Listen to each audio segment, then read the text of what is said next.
You're listening now to the Tikkun Elevator Kollel, and this is Rabbi Yosef Chaim Mimran. Part 13, The Gap Between Perception and Thought. He writes in English, and this is a translation of the Shloah HaKodesh, the Holy Shloah. On this it is said, and you are the ones who cleave to Hashem your God, you are all alive. Those who cling to God are the ones who are alive. This encapsulates within it all of the Torah and actions and character traits and ways of man, all for His sake, the sake of the Almighty. Now he had said, Rabbi Mimran had said previously, that the beauty that one finds in a rose, say for example, or a sunset, or any vista, the beauty, the concept of the beauty itself is a concept that leads us to godliness, because God is pure beauty. Our world is not, and we are not. But sometimes we can experience it, and here's where we want to go now. When you experience those moments of attachment, it's called dveikus in Hebrew, you likely didn't realize that you were briefly in a state of no-mind connection. This is because the gap between that state and the influx of thought was too narrow. Your aha moment may only have lasted for a few seconds before the mind came in, but it was there, otherwise you would not have experienced the beauty. Now it is typical of the world in which we live that we want to encapsulate and enclose the things that we see.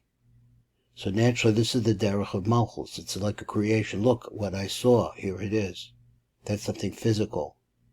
So you take it out of the space of pure perception, and you change it into a memory. So the memory is a good memory, but it's also divorced from the actual perception itself.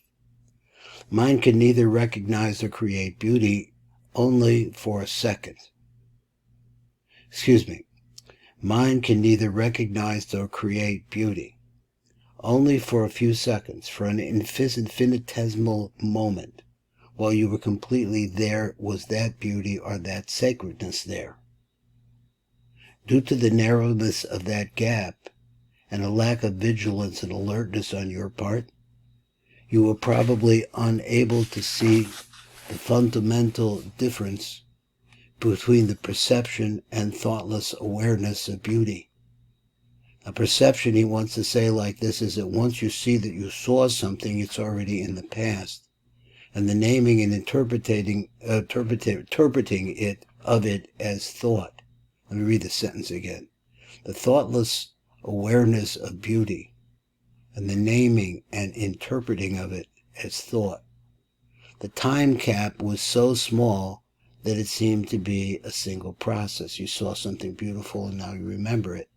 But there's a difference between the two. So he says the wider gap in time between perception and thought, the more depth there is to you as a human being, which is to say, the more conscious you are. Many people are so imprisoned in their minds that the beauty of nature does not really exist for them.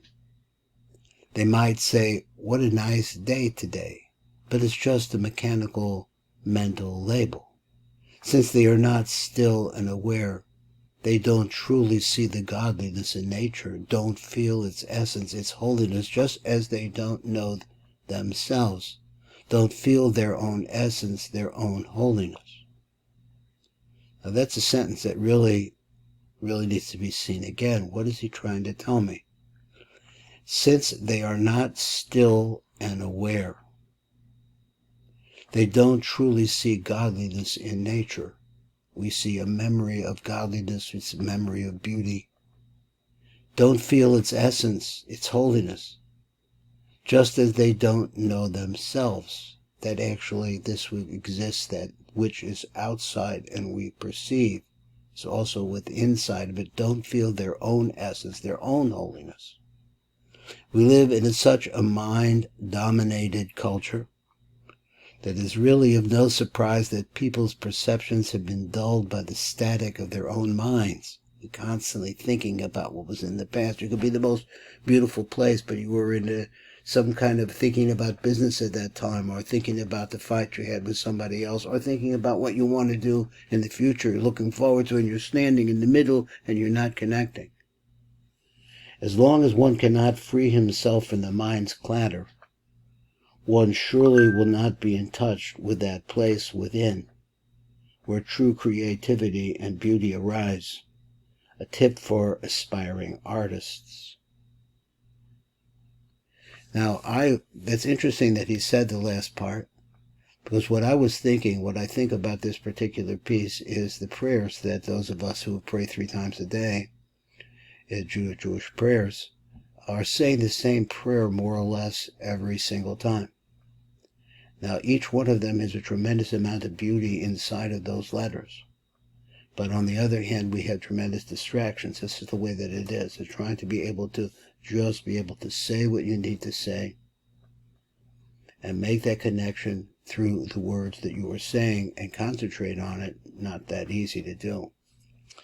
He writes like this: when people are so imprisoned in their minds that the beauty of nature does not really exist for them, because we're stuck in the cycle of mind dominance. This is Baruch Fleischman. We've been listening to the words of Rabbi Yosef Chaim Mimran. This is the Tikkun Elevator Kollel.